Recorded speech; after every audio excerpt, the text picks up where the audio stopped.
Hello everyone, I'm Akshat Stand and welcome back to the Akshat Stand. It's been so long, I missed you guys so much, and I'm really glad that I'm back. And what a great day to make a comeback for the Akshat Stand. Merry Christmas everyone. The new year is just around the corner, and I wish you guys a very happy new year, a Merry Christmas. Hope you guys are doing great. Let's start the day with something interesting. So first of all, Merry Christmas to everyone. I really hope that you have a great day and celebrate it with your friends and family. I'm surely going to celebrate it with my friends tonight. But moving on, the first interesting fact that I came across when I was thinking about shooting this video was that in the Norse countries, the winter celebration was actually known as Yule. Did you know that? I didn't. Around December 21st, winter solstice, the people in those Norse countries, they would gather trees inside their houses as a reminder of life and then burn the wood logs of fire as a promise of good fortune. Now, on the other hand, ancient Rome had its own December festival. 1 week prior to winter solstice, they used to celebrate the festival of Saturnalia, which was actually celebrated in the honor of Saturn, who was the god of agriculture in that time, and they used to celebrate it with a proper orgy of food and drinks. I mean, no offense, but Romans used to love everything when it involves orgy. Maybe some people still do, but topic for another day. So basically, in particular, Roman government officials and soldiers, they used to worship the god Mitra, who was the sun god, and his birth date was actually December 25th and was considered as the most holiest day of the year. And if you have any knowledge about Bible, or if you have read Bible, you must be sure of it that Bible doesn't mention the exact date of birth date of Jesus Christ. And after the 2nd century, if I'm correct, Christianity when overpowered everything in the Eastern and Western Europe, Christian writers frequently made the connection between the rebirth of the sun, as in the sun god, and the birth of the Son, as in Jesus Christ. And after quite a while, December 21st was first identified as the date of Jesus' birth by Sextus Julius Africanus in 221. I think Sextus was not that big of an influencer writer at that point of time, so it wasn't that popularized. But still, later on, the church adopted that particular date universally, and in the 4th century it was made official that Jesus Christ was born on December 25th. Now, this is a very interesting thing. A late 4th century sermon by St. Augustine explains that why this is a fitting day to celebrate Christ's nativity. He mentioned that Christ was born on the shortest day in our earthly calendar, and it is from this date that days begin to increase in length, because the winter is going away and people are like celebrating the agriculture period, that spring will come, and somehow it's symbolic, like the light over the darkness. And this was the concept behind, maybe this was a concept that people were actually thinking about, but I'm not sure of it because I just gathered some information from Wikipedia, from Britannica, and from other articles.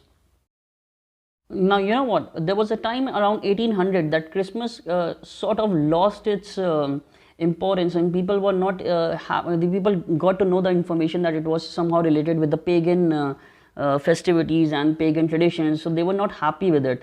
But A Christmas Carol by Charles Dickens in 1843, that actually helped in symbolizing the spirit of Christmas and making it popular among every single family in Europe as a holiday emphasizing family, goodwill, and compassion. So if you have not read it, do read it. I've read it once when I was in school, and it was quite good. Now, if we are talking about Christmas, how can we not talk about Santa Claus? I mean, when I was a kid, I used to love the idea of Santa Claus, that somebody is gonna climb down the chimney and give me gifts. Unfortunately, my house never had a chimney, but still, one day you just wake up and you see your family's Christmas tree and you want presents.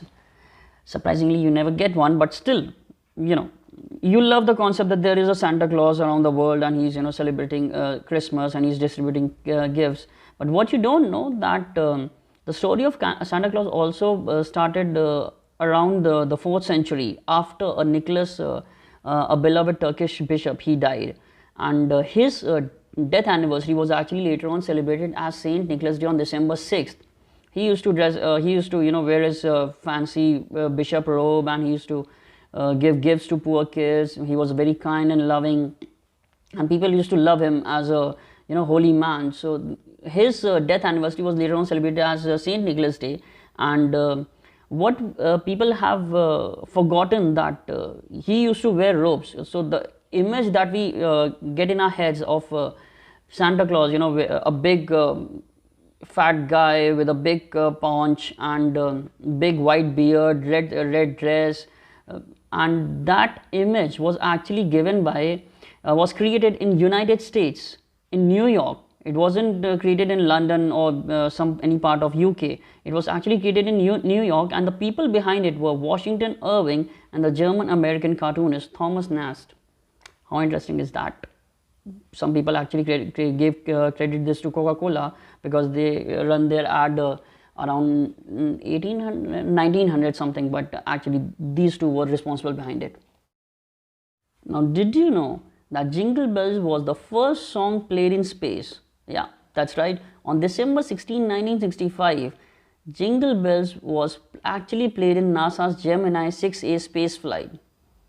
Imagine somebody singing Jingle Bells and an alien responding, ho, ho, ho, ho.